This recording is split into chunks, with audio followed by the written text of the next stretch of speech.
Good morning. Today I am doing something just a whole bunch different. I am going to talk with you about some issues that are personal to me because I think that it might be helpful for the public to have some pieces of information that I'm currently and have been going through for some time.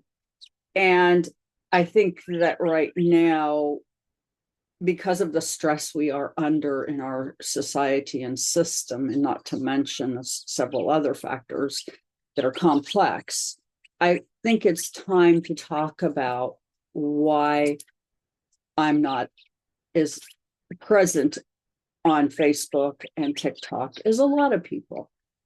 One is that I am sick, and I've been sick for a while.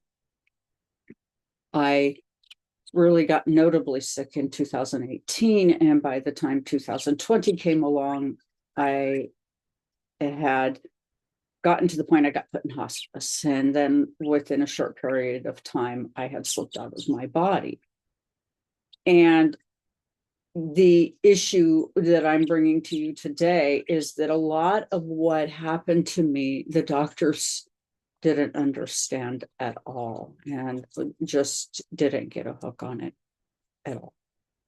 And so I came to Hawaii, and it's pronounced Hawaii. The W has a ba sound to it. And as a result of coming to the islands, I was just planning to come here and pass. I had passed 3 days before, kind of got out to the end of my cord, and I was in my stepdaughter's house, and she nudged me. My dog was carrying on something fiercely. She came in, she nudged me, and I realized, oh my goodness, I'm not where I belong in terms of, I'm not supposed to do this here. So I popped back into my body, and 3 days later, I was on a plane and in Hawaii. And a lot of people, I realized, move here with the intention of retiring here, and that is not what happened for me at all. I moved here because this is, I believe, what spirit has directed for me at this point. And so let's just kind of dive in and talk about what's happening with me. Well, right now, I have a very rare cancer that is a rather slow grower, thank God. But it is right now kind of on the march. In 2002, I had my thyroid removed because I had gone in and gone hiking in Missoula, Montana to the M.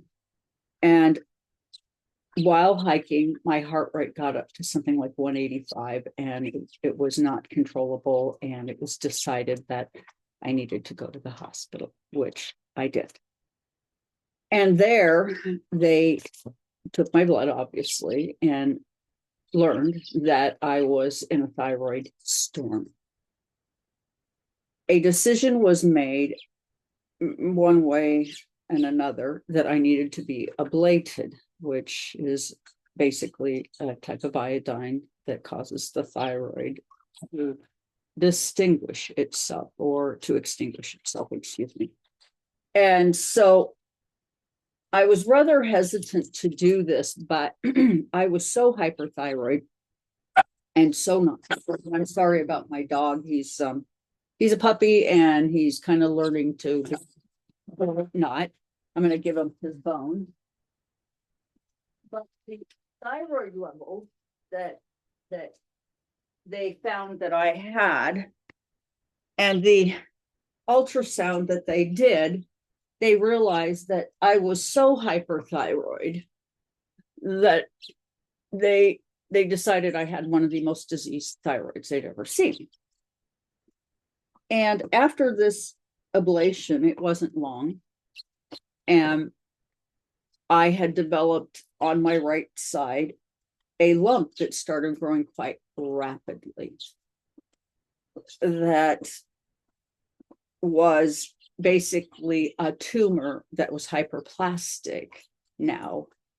And I'm a rare case where the ablation led to a hyperplastic tumor and reaction.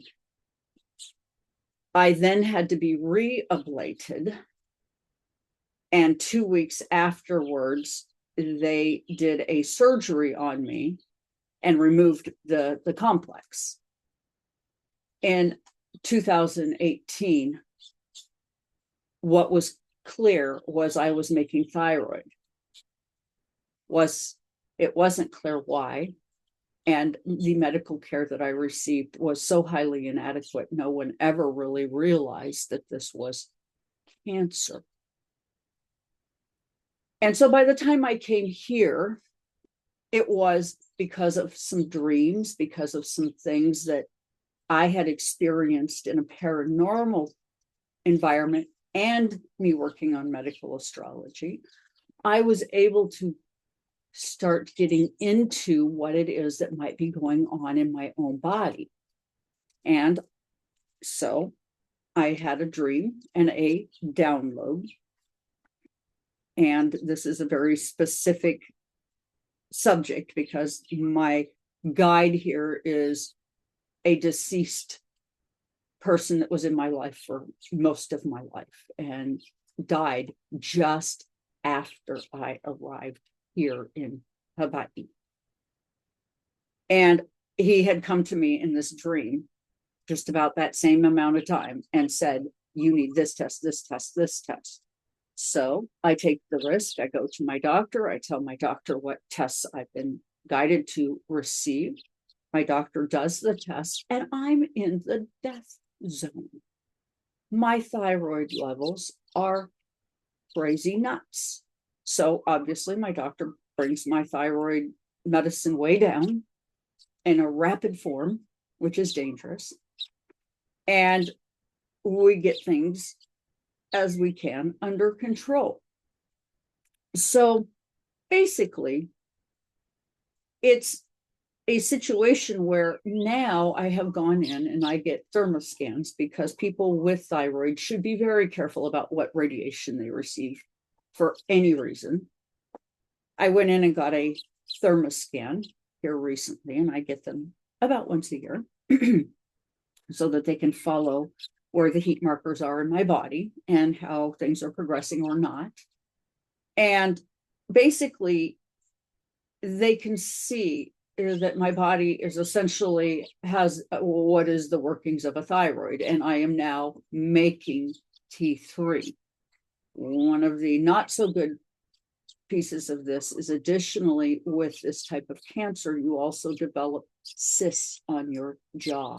So I'm telling you this because it is a rare cancer, but I have this sense that rare isn't going to be so much what we have anymore because one, we live in such a time of chaos and confusion, and we are having such a difficult time just feeling safe and okay. And so why did I bring this chart? Well, I found it interesting. Today is the day I decided to talk about this. And you can see Venus was yesterday right on Saturn, and today it's 1 degree. It's just moved past it now, trining Mars, where we've had exactly this exact yesterday. And then you can see the midheaven, where I'm coming to you and explaining to you why I'm a medical astrologer. What is it that's driving this energy? And what am I doing with it? Well, I can tell you, I am learning to heal myself. And what I've discovered, this is a cancer now. I want to talk about that part. This is the part that's crazy.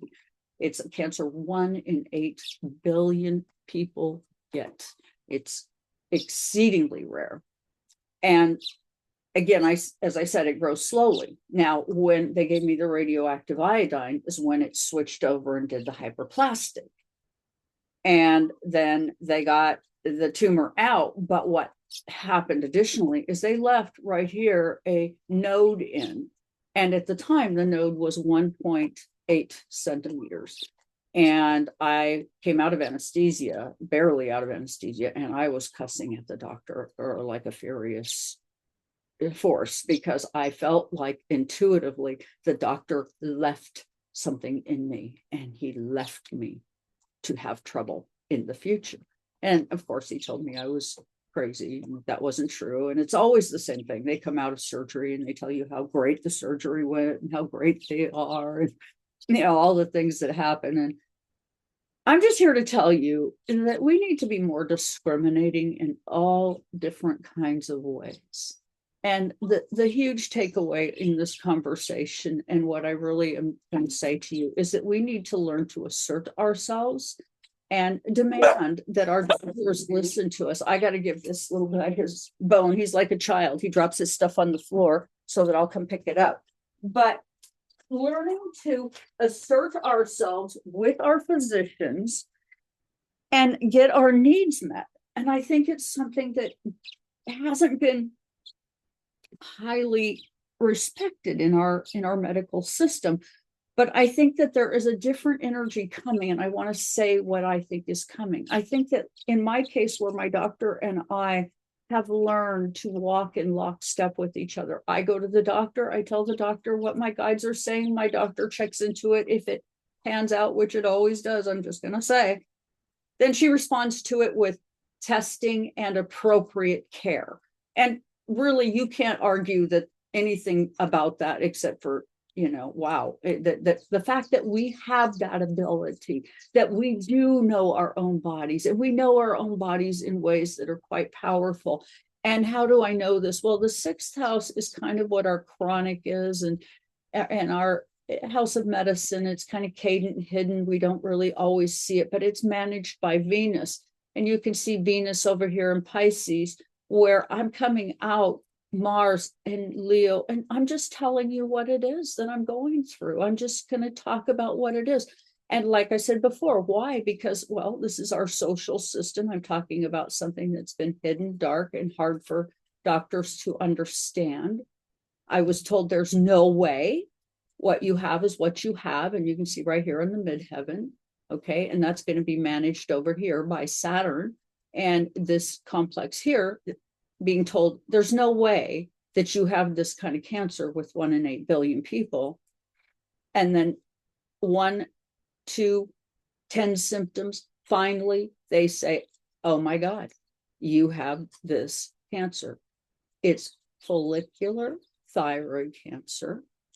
And as things go, I'm going to be explaining some of the symptomology that I experienced early on, because I really do not want somebody else to sit quietly like I did and get sick as I did, because it's sort of like being on some kind of major stimulant in a sense, and you're just burning your body out when you get like this.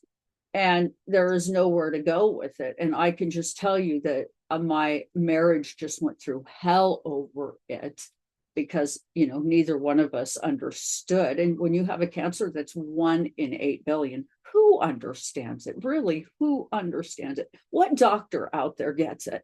And part of the reason that I am able to even start to talk about this issue online, which I wasn't willing to do until now, and there's one really good reason. That's because of artificial intelligence. I am able now to pull research documents that verify the steps in which this cancer evolves, because I cannot do any traditional treatment. One of the reasons we know this is the radioactive iodine uptake led to a hormonal response, which drove the cancer into hyperplastic overload. And this is the most rare of the thyroid cancer manifestations. And of course, I got the hyperthyroid or the hyperplastic out of me. And then it dropped back down into what they call indolent cancers. And in 2008, they discovered that I had a spot on my lung, which is a kind of a natural manifestation going forward. But the spot had calcified. So they were saying to me that, yes, you have a spot that is lung cancer, but because it's calcified, we think that, your body isolated it. which lovely, right? Well, again, like I said, in 2018, the world that I was living in completely came undone in some ways. And I started losing weight, and in fact got my weight down to 84 pounds as this whole thing unfolded. And now I'm back up into the 120s. So I'm doing quite well because, one, I'm getting alternative care. So again, there's a lot to talk about here. There's a lot that I've had to manifest and redo within myself to be here on this planet today. And there are things that I have gained here spiritually in Hawaii that has helped me step into this healing that I so badly needed. So I'm going to stop with that here today. But as we look at things, I'm going to be adding in my personal experience with thyroid cancer for the purposes of helping others recognize these symptoms. And if you have cancer and thyroid issues, leave comments. Let's kind of talk about this, because I think there's a lot out there that, one, physicians don't understand and are not able to provide support to because they don't understand it. And in my case, they didn't understand at all the problems. But as AI comes on board and these kind of serious scientific documents are being made available to us, it's clear that this is maybe more than just me. And there's enough people now where I have to question, is it really 1 in 8 billion? I don't know. But I will say this, I think that it is time for us to gain better understanding of what it is that is going on with us medically. It could be the way we eat. It could be the foods we buy in the grocery store. It could be the air we breathe. It could be the stress we live with. It could be a lot of things. It could be our lacking of proper care. And in my case, where one of the things that the doctor said to me early on when I was much younger, and my symptoms, he thought I had a cocaine habit because I was jittery, because it was hyperthyroid, and he never checked my thyroid. So I'm just going to stop with that. And I would like it if you'd hit like, share, and subscribe. And as I said, leave comments. And join me in my journey, as in a way, I've not really been willing to talk about this up to now. But I think it's time. And I think that resilience is needed on the part of all of us, including myself. And support from the community would be lovely. And with that, thank you so much for being here with me today.